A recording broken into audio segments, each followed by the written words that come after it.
Hey, what up, guys? Wicked Specialist here, aka author MJ Keskes, author of Pages of Camelot and Off Key Hearts, both on sale now in Amazon, Barnes & Noble, and wherever you get your books around the world at the link in my bio.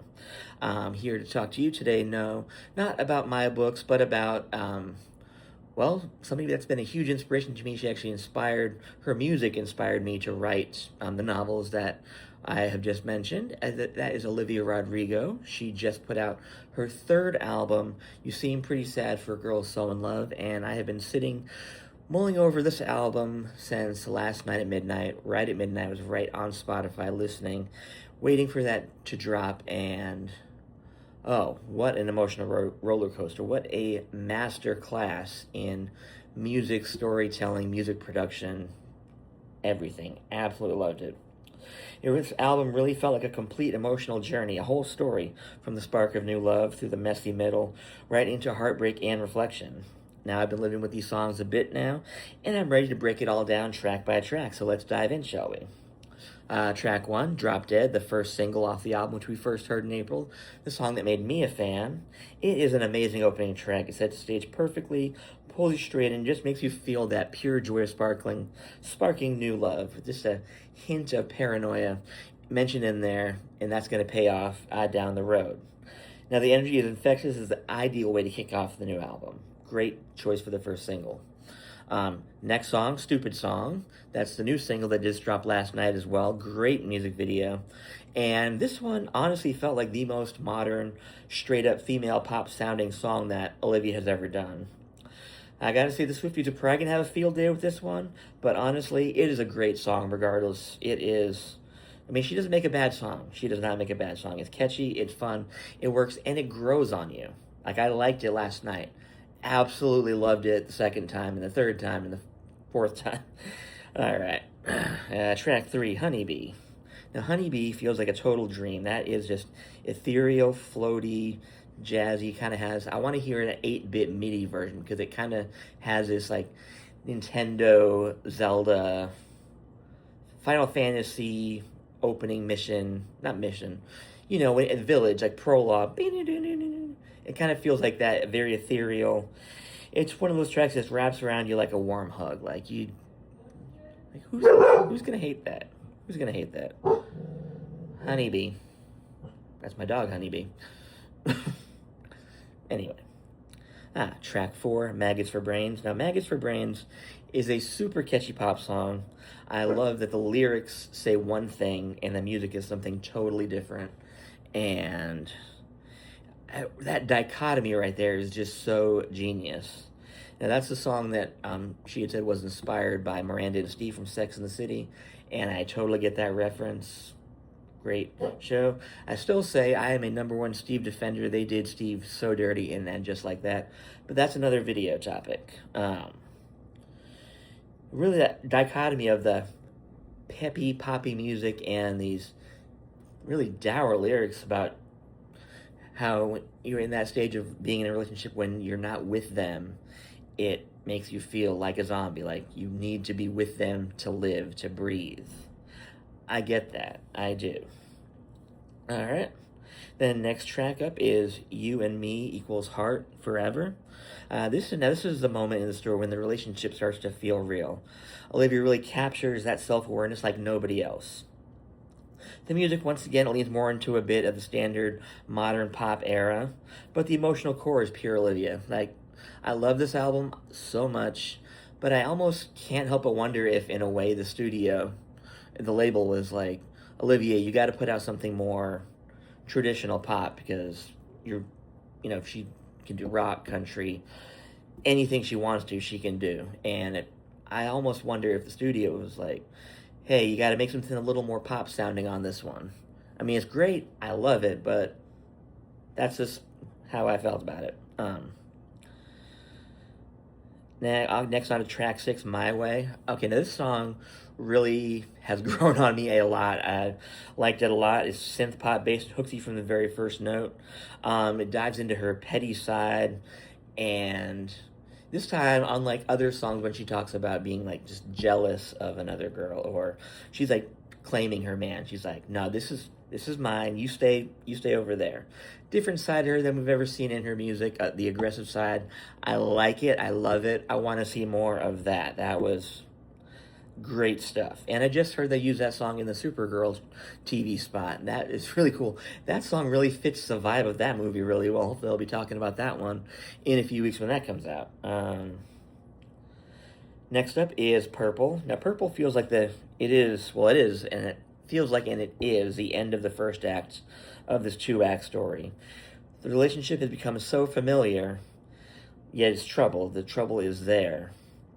This is actually the track that I claimed last month when we were all claiming tracks. I claimed track 7, as traditionally on her albums, the track 7 has been one of the more emotional tracks, and that's what I vibe with the most, like the songs that will make you just cry.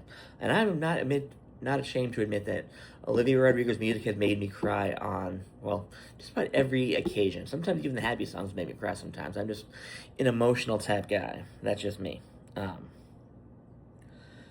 Yes, my notes here.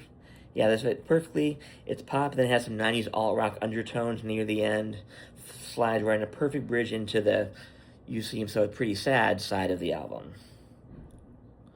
Now, The Cure. What else can I say about that one? This 90s feeling alternative ballad was my favorite album song on the album thus far as of last night listening to it. Right now, I'm leaning towards Maya, but this is a close second, though. Acoustic guitar, powerful lyrics, and that orchestral finish, just an absolute masterpiece. Chef's Kiss, that is top tier, new level of production that both Olivia and Dan and whoever else was in the studio with them, putting that together was just, oh, that's perfect. You can't get better than that. Okay, and now we get on to Begged, track 9. Begged legit destroyed me. I already cried during the SNL version, but the studio cut, I was literally bawling. And still, every time I put that song on, the tears are coming. I cannot be out in public while listening to that song. Just absolute facts, 100% truth.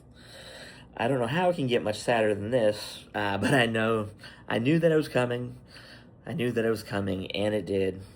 Track 10, What's Wrong With Me, featuring Robert Smith, the legend Robert Smith from The Cure. That was so awesome and epic to see him come out with her last week at the concert and perform. And that was such a treat also. Like, Olivia Rodrigo with the album rollout has been giving the fans so much these last 2 months. I am glad I came on board. I'm ranting a little bit here, but I came on board to be a fan at just the right time. She spoils the fans. I love to be a spoiled fan, and just great stuff. And this version, after listening to the concert version, a lot of people have listened to that on repeat. I was like, no, I'm gonna hold off and wait until I hear the version on the album, and I'm glad I did, and just listened to it. At this point, she's really coming to terms with some heavy stuff here. Now, whether you can really interpret this song a couple different ways, it could be she's talking about her boyfriend, or she's talking about the mental illness that keeps her, the personification of the mental illness that is keeping her from being fully happy, even in a relationship that she realized earlier is not the cure for anything. It's deep. Like, you can take that in so many different ways. It's just also just a great song all around. And then move on to our final 3 songs, starting off with Less. This one's the first true traditional piano ballad on the album, and it feels different than her other piano ballads. It's quiet, understated. It reminds me of Tori Amos or Norah Jones. The mental vibe that I picture with this song, it is a quiet hotel bar at 10 a.m. on a Sunday. She's singing the song, playing the piano, and just like 2 or 3 people in the bar tops, and they're not even paying attention. She's just on her own, alone in the airport bar. It's got to be the airport bar now because of the line about LAX. I'm just picturing this in my head, and now it's in your head. So you're welcome. Then after that, total tonal shift in the best way. Expectations hits like a needed breath of fresh air. Full-on 80s synth-pop vibe with a modern twist. Feels like Depeche Mode meets Chappell Roan energy. It's the total perfect dance-it-out moment and tonal shift before that final stretch of emotion that is cigarette smoke. Has an ominous intro, the melancholic lyrics. I sat on this one. I wanted to do this review last night, but I was still mulling this song over in particular. Like, oh, I love it. I absolutely love it. I'm crying by the end of it. Um, that line, the ending of the song, the memories go dark, repeating as the song just fades to nothing, as the relationship comes to a close, as does the album. Absolutely devastating. I had to actually sit in silence for a few minutes after that just to process my emotions on that one. And then even afterwards, I was sitting there and, like, legit, no lie, I felt like I just got broken up with. Like, I felt like I had the talk, that talk, with your partner, and I just got broken up. That's what that album felt like, and I was sitting in that. And at first, I wasn't feeling as sad as I thought I was, but then it just sat with it more, and I just felt sadder. And oh man, it is a beautiful, sad album, and I love it so much. um, yeah. Overall thoughts on the album? This is Olivia at her most vulnerable and evolved, telling a complete story. Now she's been kind of going back and forth on whether it's a concept album or not, but it is. You tell a whole story here. You got a beginning, you got the middle, you got the end. That is a concept album, and that is cool. That is very cool. I love it when artists do that type of stuff. It tells the highs of new love, the slow unraveling, the deep sadness, and those little moments of release. The production is varied and interesting, pulling in 80s, 90s, and modern pop influences while still feeling distinctly Olivia Rodrigo. There's tracks that are going to wreck you emotionally and others that are going to have you dancing through the tears. The album is a total grower, and I think it's going to hit even harder with repeated listens. And now I wrote that last night, and as I can say, after listening to it for about 3 times, it does. All right. So, final verdict. If you're Livy, you already know you need this. You already have this, I'm sure. For everyone else, this is Olivia Rodrigo doing what she does best, turning heartbreak and growth into art that you can feel in your bones. Strong contender for Album of the Year in my book. So let me know in the comments what track is hitting you the hardest right now.